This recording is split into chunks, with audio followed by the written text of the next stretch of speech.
আজকের সিনেমা, গান, বিজ্ঞাপন সব জায়গাতেই একটা বিষয় সাধারণ হয়ে গেছে। Bold scene. ১০ বছর আগে কেউ ভাবেনি যে বিনোদনের নাম করে এমন কিছু স্বাভাবিক করে তোলা হবে যা একসময় অশ্লীলতা বলে বিবেচিত হবে। এখন গানের মধ্যেও এমন দৃশ্য ঢুকানো হচ্ছে যেখানে ছোট পোশাকে নাচ, অনৈতিক ইঙ্গিতপূর্ণ ভঙ্গিমা এসব কিছু ট্রেন্ড বানিয়ে দেওয়া হয়েছে। কিন্তু আসল প্রশ্ন হলো, এর আসল উদ্দেশ্য কি? বিনোদন নাকি অন্য কিছু? কেন বিনোদনের নামে এসব ঘটছে? আপনি হয়তো বলবেন, এখনকার সময়ে এসব ছাড়া সিনেমা চলে না, গান হিট হয় না। কিন্তু একবার ভাবুন, এগুলো কি সত্যি গল্প বা শিল্পের জন্য প্রয়োজনীয়? না। সত্যি বলতে এর পিছনে এমন এক পরিকল্পনা কাজ করছে যা আপনার মনোযোগ দখল করতে চাই, আপনাকে আসক্ত করতে চাই।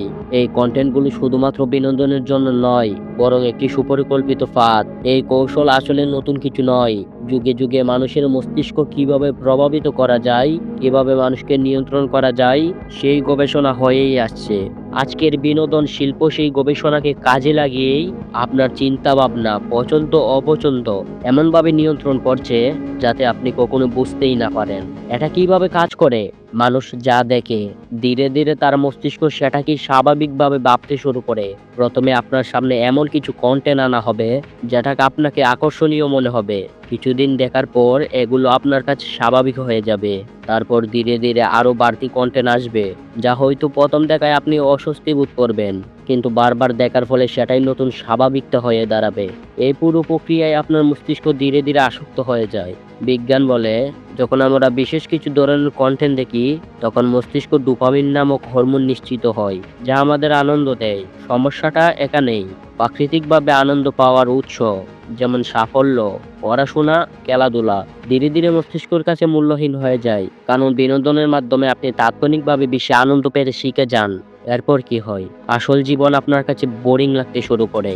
আপনার লক্ষ্য হারিয়ে যায়, সময় নষ্ট হতে থাকে এবং আপনি নিজের অজান্তেই এমন চক্রের মধ্যে পড়ে যান যেখান থেকে বের হওয়া কঠিন হয়ে পড়ে। এখন প্রশ্ন হলো, এটা কার লাভের জন্য? আপনি যদি ভাবেন যে এগুলো শুধু পরিচালকদের ব্যক্তিগত পছন্দ, তাহলে ভুল করছেন। এই পুরো ইন্ডাস্ট্রি একটি বড় ব্যবসা। যত বেশি মানুষ এসব কন্টেন্ট দেখবে তত বেশি লাভ হবে। যত বেশি আসক্তি তৈরি হবে তত বেশি চাহিদা বাড়বে। যত বেশি চাহিদা বাড়বে তত বেশি নতুন কন্টেন্ট আসবে। এই চক্র এমনভাবে চলে যাতে আপনি কখনো বুঝতে না পারেন যে আপনাকে ব্যবহার করা হচ্ছে। এবং সবচেয়ে ভয়ঙ্কর ব্যাপার হলো, এই কন্টেন্টের প্রধান ভোক্তা হলো তরুণ প্রজন্ম, যাদের বয়স কম, যাদের চিন্তা ভাবনার বিকাশ এখনো হয়নি। তাদের টার্গেট করে এই কন্টেন্ট বানানো হয়। কারণ যদি ছোট বয়সে কেউ এতে অভ্যস্ত হয়ে যায় তাহলে তারা কখনোই আসক্তি থেকে বের হতে পারবে না। এখন প্রশ্ন হলো, কিভাবে মুক্তি পাবেন? এটা কোনো সাধারণ আসক্তি নয়, তাই এটা থেকে বের হতে চাইলে সচেতনতা এবং নিয়ন্ত্রণ দরকার। নিজেকে ব্যস্ত রাখুন। অলস মস্তিষ্কেই আসক্তির আসল কারণ। মোবাইল ব্যবহার সংযম আনুন। কখন কি দেখছেন সেটা খেয়াল করুন। নিজেকে উন্নত করার দিকে মন দিন।